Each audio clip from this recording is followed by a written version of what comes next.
Safawiyah, Persia. Awalnya kerajaan ini berasal dari sebuah gerakan tarekat yang berdiri di Ardabila, sebuah kota di Azerbaijan. Tarekat ini diberi nama Tarekat Safawiyah yang diambil dari nama pendirinya yaitu Safi al-Din. Nama itu terus dipertahankan sampai tarekat ini menjadi gerakan politik. Safi al-Din berasal dari keturunan yang berada, namun ia memilih sufi sebagai jalan hidupnya.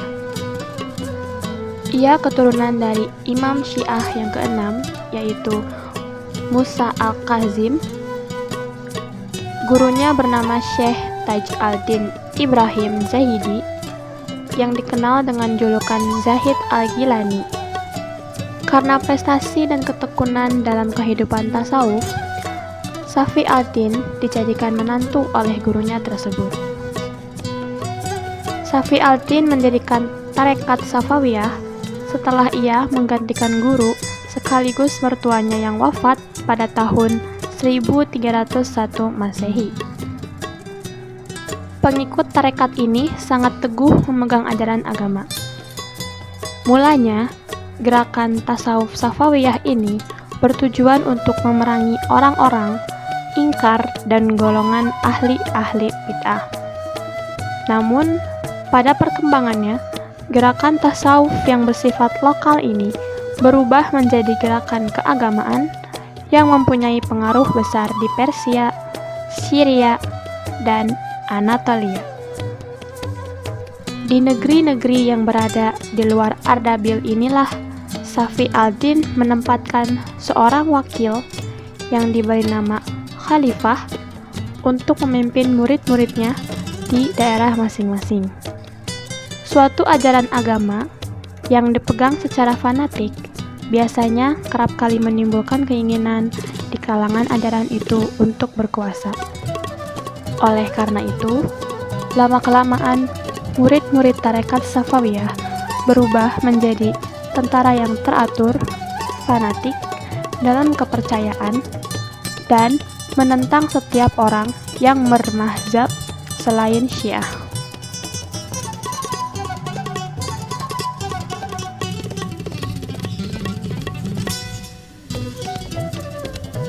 Kerajaan Safawiyah Persia dianggap sebagai pelekat pertama dasar terbentuknya negara Iran saat ini. Berikut urutan penguasa kerajaan Safawi. Yang pertama, Ismail I tahun 1501 sampai 1524 Masehi, Tahmasp I tahun 1524 sampai 1576 Masehi, Ismail II tahun 1576 sampai 1577 Masehi, Muhammad Khudabanda tahun 1577 sampai 1587 Masehi, Abbas I tahun 1587 sampai 1628 Masehi, Safi Mirza tahun 1628 sampai 1642 Masehi, Abbas II tahun 1642 sampai 1667 Masehi, Sulaiman tahun 1667 sampai 1694 Masehi, Husain I tahun 1694 sampai 1722 Masehi, Tahmasp II tahun 1722 sampai 1732 Masehi, Abbas III tahun 1732 sampai 1736 Masehi. Pada abad ke-15, Kesultanan Utsmaniyah mulai memasuki daerah orang Persia, mengakibatkan Perang Utsmaniyah-Safawiyah. Sebagai balasan, pengikut Safawiyah dari Ardabil merebut Tabriz dari Turki di bawah pimpinan Alwan. Safawiyah kemudian dipimpin oleh Ismail I dan di bawah pemerintahannya, Tabriz menjadi ibu kota dinasti Safawiyah dan ia sendiri mendapat gelar Syah Azerbaijan. Kemudian Ismail I berhasil mencapai barat laut Iran dan merebut semua wilayah Iran dan Turki. Pada tahun 1511, tentara Uzbek berhasil diusir. Ketika Ismail I berkuasa, ia menjadikan bahasa Azeri sebagai bahasa resmi. Sepanjang pemerintahan Safawiyah, Islam Syiah menjadi agama resmi Iran walaupun Syiah sudah lama dipraktikkan sebelum zaman Safawiyah. Raja-raja Safawiyah kemudian membawa masuk lebih banyak ulama-ulama Syiah dan menganugerahkan mereka uang dan tanah sebagai hadiah atas kesetiaan mereka kepada dinasti Safawiyah. Langkah-langkah yang ditempuh oleh Abbas I dalam memulihkan kerajaan Safawi adalah dengan cara Yang pertama, menghilangkan dominasi pasukan Qizilbash atas kerajaan Safawi dengan membentuk pasukan baru yang beranggotakan budak-budak yang berasal dari tawanan perang bangsa Georgia, Armenia, dan Sirkasia yang telah ada sejak Raja Tahmasp. Yang kedua, mengadakan perjanjian damai dengan Turki Utsmani dengan cara Abbas I berjanji tidak akan menghina 3 khalifah pertama dalam Islam, yakni Abu Bakar, Umar, dan Utsman. Usaha-usaha tersebut berhasil membuat Safawi kembali kuat. Pada masa kekuasaan Abbas I merupakan masa kejayaan dinasti Safawi. Kemajuan-kemajuan yang berhasil dicapai antara lain, yang pertama, bidang politik. Abbas I mampu mengatasi berbagai kemelut di dalam negeri yang mengganggu stabilitas negara dan berhasil merebut kembali wilayah-wilayah yang pernah direbut oleh kerajaan lain pada masa raja-raja sebelumnya. Yang kedua, bidang ekonomi. Kemajuan ekonomi pada masa itu bermula dengan penguasaan atas Kepulauan Hormuz dan pelabuhan Gumrun yang diubah menjadi Bandar Abbas. Dengan demikian, Safawi menguasai jalur perdagangan antara barat dan timur yang biasa diperebutkan oleh Belanda, Inggris, dan Prancis yang sepenuhnya menjadi milik kerajaan Safawi. Di samping sektor perdagangan, kerajaan Safawi juga mengalami kemajuan dalam bidang pertanian, terutama hasil pertanian dari daerah bulan sabit yang sangat subur atau Fertile Crescent. Ketiga, bidang ekonomi. Kemajuan di bidang ekonomi bermula dengan penguasaan atas Kepulauan Hormuz dan pelabuhan Gumrun yang diubah menjadi Bandar Abbas. Sehingga Safawi menguasai jalur perdagangan antara barat dan timur yang biasa diperebutkan oleh Belanda, Inggris, dan Prancis. Di samping sektor perdagangan, kerajaan Safawi juga mengalami kemajuan dalam bidang pertanian, terutama hasil pertanian dari daerah bulan sabit yang sangat subur. Dan yang keempat, bidang pembangunan fisik dan seni. Kemajuan di bidang seni arsitektur ditandai dengan berdirinya sejumlah bangunan megah yang memperindah Isfahan sebagai ibu kota kerajaan Safawi, seperti Maidan Imam. Maidan Imam adalah salah satu lapangan terbesar di dunia yang terletak di pusat kota Isfahan. Area ini dikelilingi oleh bangunan dinasti Safawi lainnya seperti Masjid Shah di sisi selatan, Masjid Shah Lutfalah di bagian timur, dan Istana Ali Kafu di bagian barat. Selain itu, ada juga Jembatan Khaju. Jembatan Khaju dibangun oleh Shah Abbas II yang memiliki fungsi ganda sebagai bendungan untuk mengurai taman di sepanjang Sungai Jayandeh. Jembatan ini memiliki lorong beratap yang dihiasi dengan keramik warna-warni. Di bidang seni, kemajuan nampak terlihat pada gaya arsitektur bangunan-bangunannya, seperti Gedung Chaharbagh. Jika dilihat dari luar, gedung ini hanya tampak pintu gerbang yang terbuat dari besi dengan tinggi menjulang dan besar. Selain itu, dinding kubah dan sebagian besar dinding terbuat dari batu bata dan lapisan keramik bermotif bunga dengan dominasi warna biru dan kuning terang.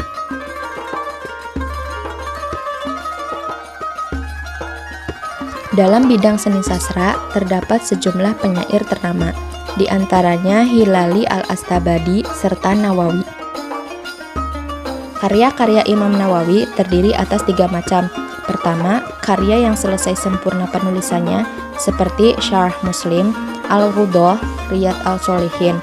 Kedua, karya yang belum selesai karena beliau telah wafat lebih dulu, seperti Al-Majmu', Syarh Al-Muhazzab, Syarh Al-Wasit, dan Syarh Al-Bukhari. Sedangkan dalam bidang seni lukis, Ismail I mentransfer lukisan aliran ketimuran dari Herat ke Tigris. salah seorang pelukis yang terkenal bernama Bahzat, yang kemudian dipercayakan sebagai direktur perpustakaan kerajaan dan pengawas ruangan kerja produksi manuskrip-manuskrip. Ketika Abbas I meninggal di Isfahan, terdapat sejumlah 162 masjid, 118 perguruan, 1802 penginapan, dan 173 pemandian umum. Berikut adalah sebab-sebab kemunduran dan kehancuran kerajaan Safawi. Yang pertama adalah adanya konflik yang berkepanjangan dengan kerajaan Utsmani. Bagi kerajaan Utsmani, berdirinya kerajaan Safawi yang beraliran Syiah merupakan ancaman langsung terhadap wilayah kekuasaannya. Konflik antara dua kerajaan tersebut berlangsung lama, meskipun pernah berhenti sejenak ketika tercapai perdamaian pada masa Syekh Abbas I. Namun, tak lama kemudian, Abbas meneruskan konflik tersebut, dan setelah itu dapat dikatakan tidak ada lagi perdamaian antara dua kerajaan besar Islam tersebut. Yang kedua adalah terjadinya dekadensi moral yang melanda sebagian pemimpin kerajaan Safawi, yang juga ikut mempercepat proses kehancuran kerajaan ini. Contohnya adalah Raja Sulaiman. Raja Sulaiman yang merupakan pecandu narkotik dan menyenangi kehidupan malam, selama 7 tahun tidak pernah sekalipun menyempatkan diri menangani pemerintahannya. Begitu pula dengan Sultan Husain. Lalu yang ketiga adalah pasukan gulam atau budak-budak yang dibentuk oleh Abbas I tidak memiliki semangat perang yang tinggi seperti Qizilbash. Hal ini disebabkan karena pasukan tersebut tidak disiapkan secara terlatih dan tidak melalui proses pendidikan rohani seperti yang dialami oleh Qizilbash. Sementara itu, anggota Qizilbash yang baru ternyata tidak memiliki militansi dan semangat yang sama dengan anggota Qizilbash sebelumnya. Kemerosotan aspek kemiliteran ini sangat besar pengaruhnya terhadap lenyapnya ketahanan dan pertahanan kerajaan Safawi. Dan yang keempat, seringnya terjadi konflik intern dalam bentuk perebutan kekuasaan di kalangan keluarga istana. Sepeninggal Abbas I, kerajaan Safawi berturut-turut diperintahkan oleh 6 raja, yaitu yang pertama Saki Mirza dari tahun 1628 sampai 1642 Masehi, yang kedua Abbas II dari tahun 1642 sampai 1667 Masehi, yang ketiga Sulaiman dari tahun 1667 sampai 1694 Masehi, yang keempat Husain dari tahun 1694 sampai tahun 1722 Masehi, yang kelima adalah Tahmasp II dari tahun 1722 sampai 1732 Masehi, dan Abbas III dari tahun 1733 sampai 1736 Masehi. Pada masa raja-raja tersebut, kondisi kerajaan Safawi tidak menunjukkan grafik naik dan berkembang, tapi justru memperlihatkan kemunduran yang akhirnya membawa kepada kehancuran. Saki Mirza, cucu Abbas I, adalah seorang pemimpin yang lemah. Ia sangat kejam terhadap pembesar-pembesar kerajaan karena sifat pencemburunya. Kemajuan yang pernah dicapai oleh Abbas I segera menurun. Kota Kandahar yang sekarang termasuk wilayah Afghanistan lepas dari kekuasaan kerajaan Safawi, diduduki oleh kerajaan Mughal yang ketika itu diperintah oleh Sultan Shah Jahan. Sementara Baghdad direbut oleh kerajaan Utsmani. Abbas II adalah raja yang suka minum minuman keras sehingga ia jatuh sakit dan meninggal. Meskipun demikian, dengan bantuan wazir-wazirnya pada masa itu kota Kandahar dapat direbut kembali. Sebagaimana Abbas II, Sulaiman juga seorang pemabuk. Ia bertindak kejam kepada para pembesar yang dicuranginya. Akibatnya rakyat bersikap masa bodoh terhadap pemerintah. Ia diganti oleh Syekh Husain yang alim. Pengganti Sulaiman ini memberi kekuasaan yang besar kepada para ulama Syiah yang sering memaksakan pendapatnya terhadap para penganut aliran Sunni. Sikap ini membangkitkan kemarahan golongan Sunni Afghanistan, sehingga mereka berontak dan berhasil mengakhiri kekuasaan dinasti Safawi.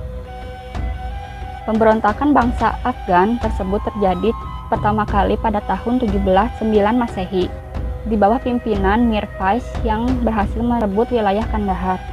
Pemberontakan lainnya terjadi di Herat. Suku Ardabil Afghanistan berhasil menduduki masa Mir Faiz diganti oleh Mir Mahmud sebagai penguasa Kandahar. Ia berhasil mempersatukan pasukannya dengan pasukan Ardabil. Dengan kekuatan gabungan ini, Mir Mahmud berusaha memperluas wilayah kekuasaannya dengan merebut negeri-negeri Afgan dari kekuasaan Safawi. Dia bahkan berusaha menguasai Persia. Karena desakan dan ancaman Mir Mahmud, Syekh Husain akhirnya mengakui kekuasaan Mir Mahmud dan mengangkatnya sebagai gubernur di Kandahar dengan gelar Husain Quli Khan, yaitu budak Husain. Dengan pengakuan ini, Mir Mahmud menjadi leluasa bergerak. pada tahun 1721 Masehi ia dapat merebut Kirman.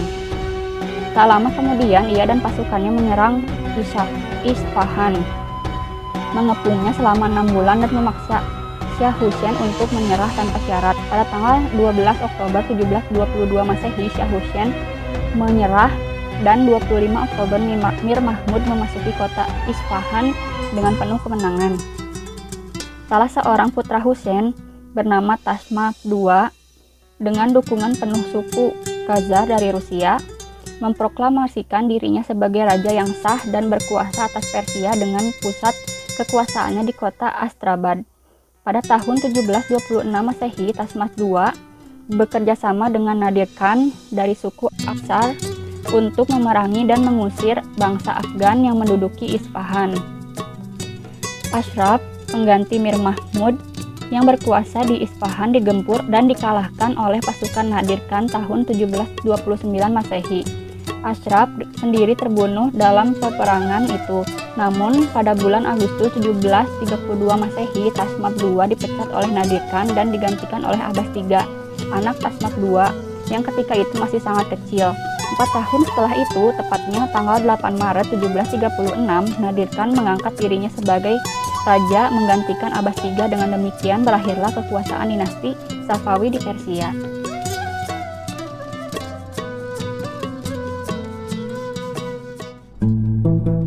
Assalamualaikum warahmatullahi wabarakatuh.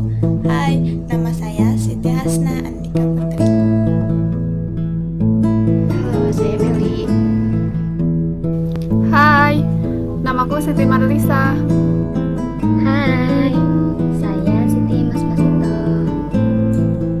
Hai, perkenalkan nama saya Samsul Matri. Halo. Assalamualaikum warahmatullahi wabarakatuh. Nama saya Siska Sakira Nabila, saya dari kelas 4E dan saya dari kelompok 4. Terima kasih. Hai,